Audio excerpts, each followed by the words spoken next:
Morning is Pat Wolosz, who grew up in Ozone Park and graduated from Our Lady of Wisdom Academy and Malloy College with a degree in English, which she has put to great use for 33 years in the Sewanaka High School District. She moved to Wantor on Long Island in 1993, where she enjoys being close to a number of state parks. Since her retirement in 2001, Pat has been a member of the Daughters of Wisdom Auxiliary Council, a fundraising arm for the Daughters of Wisdom. And she has also been part of the Alwa Alumni Committee, which planned annual luncheons and the proceeds of which went to the DW Retirement Fund. Grateful for all those activities.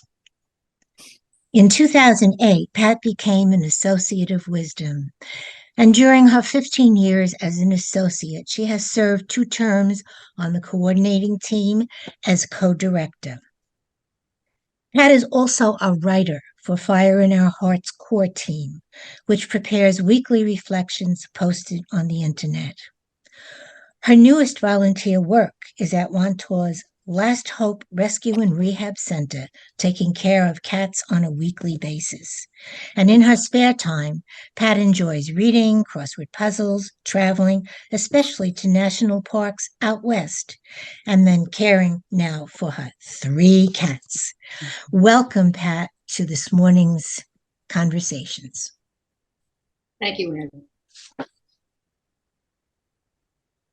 And welcome, everybody. In his encyclical, Laudato Si, Pope Francis reminds us that, quote, all creatures are connected and all are worthy of love and respect, unquote. Every living being, even the smallest of them, bears the fingerprint of the holy and is a spark of the infinite fire of love that we call God. Wisdom dwells in creation, active in every moment, giving to every creature its being and its essence. But Francis does not stop with a call to merely preserve ecological systems. He also focuses on the inherent value of all individual living beings, because any little thing in this world contains some greater cosmic truth, if we only look at it with enough energy and imagination to see the big picture and experience the connection to the divine. Whether it's a flower, a colony of ants, or a coral reef, everything is a manifesting of God, the source and substance of all reality, as Rabbi Rami tells us. In Genesis, we are charged with not only caring for the earth, but also being a blessing to all the families of the earth, seeing ourselves as the interconnected creatures we are, and learning to cooperate and live together as an integrated family. As this integrated and interconnected family, perhaps it's time we humans look more closely at our animal brothers and sisters to see what they can teach us. The book of Job, from the wisdom literature of the Old Testament, advises us. Ask the animals, they will teach you. Inquire of the birds, they will tell you. Speak to the earth, she will inform you. The fish of the sea, they will instruct you. They all know that God is the source. In God's hand rests the life of the living and the breath of all humankind. Francis stresses that our constant push for more and more control over nature has led to terrible harm to the natural world and to us, as well as the animal kingdom with which we share this planet. However, we have the power to reverse this destruction if only we begin to see ourselves as the interconnected creatures we are, if only we can come to live together as family and learn from each other. So, what can we learn from our animal friends? Animals can teach us many things. We're all familiar with the stereotypical traits of a number of animals. For example, the lion with his courage, the fox with his cunning, beavers with their dedication, just to name a few. This morning, I would like to zero in on a few animals in particular. First, the elephant. In my preparation for this presentation, I learned that the elephant is one of the world's most empathetic animals. They have been known to recognize and respond to other elephants' pain and sadness. They grieve and they mourn their dead. Some caress the remains by touching them gently with their trunks and feet, while others smell and even attempt to lift and carry the body around. Some carefully cover the remains with soil, leaves, and branches, almost as if performing a burial ritual. Next, something a tad smaller, the ant, the unwelcome guest at every picnic. Ants are the epitome of collaboration. They work together, they never leave anyone behind, nor do they let a workload tilt toward one side. They learn to value each other's effort and work together rather than against one another. And now, the cat, a number of whom regularly join us with their owners for these monthly conversations. One of mine is right next to me on a chair. Cats were worshipped in ancient Egypt, and any cat owner, myself included, can tell you they have not forgotten it. Cats are curious, independent, and lovers of cardboard boxes.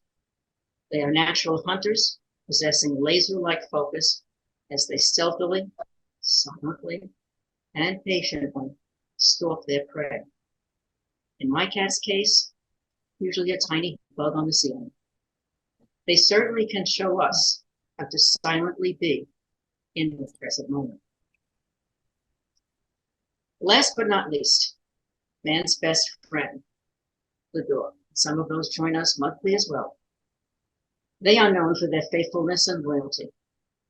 Having had one or more dogs for 52 years of my life, I can attest to their unconditional love, as well as their loyalty and fidelity. However, it was a dog, not one of my own, who taught me a powerful lesson about both qualities one morning, many years ago as I drove to work on the Belt Parkway near JFK. I was sitting in standstill traffic, concerned about being late and becoming more and more impatient and agitated by the minute. When I finally got to the source of the impasse, I was surprised to see that no cars were involved. They were just two dogs. They appeared to be German shepherds or shepherd mixes. One was lying on the road, and the other was straddling the injured or possibly deceased dog's body, shielding him or her from further harm. My eyes filled up immediately, and I was haunted by that image for that day and for days to come. I could never erase this picture of loyalty and faithfulness from my memory. Empathy, collaboration, living in the moment, faithfulness. There are, of course, many kinds of animals and therefore many more lessons we can learn from them as they reach out to us to care for them and for their natural habitats, to be that blessing to all the families of the earth as Genesis mandates. I would like to end with a prayer by animal advocate Colleen Caracudro. It's called Prayer for Humans on Behalf of Animals. My hope is that we can navigate through this world with the grace and integrity of those who most need our protection. May we have the sense of humor and liveliness of adults. May we have the maternal instincts and protective nature of the hens and the sassiness of the roosters. May we have the gentleness and strength of the cattle and the wisdom, humility, and serenity of the donkeys. May we appreciate the need for community as do the sheep, and choose our companions as carefully as do the rabbits.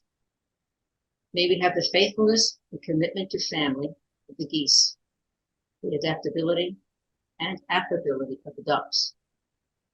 May we have the intelligence, loyalty, and affection of the pigs, and the inquisitiveness, sensitivity, and playfulness of the turkeys. My hope is that we learn from the animals what we need to become better people. Amen. We'll take a few minutes now to ponder what this presentation meant to you, and I'll leave you with a question which you can use or not use as you so choose. What have you learned in your experiences with animals and the natural world?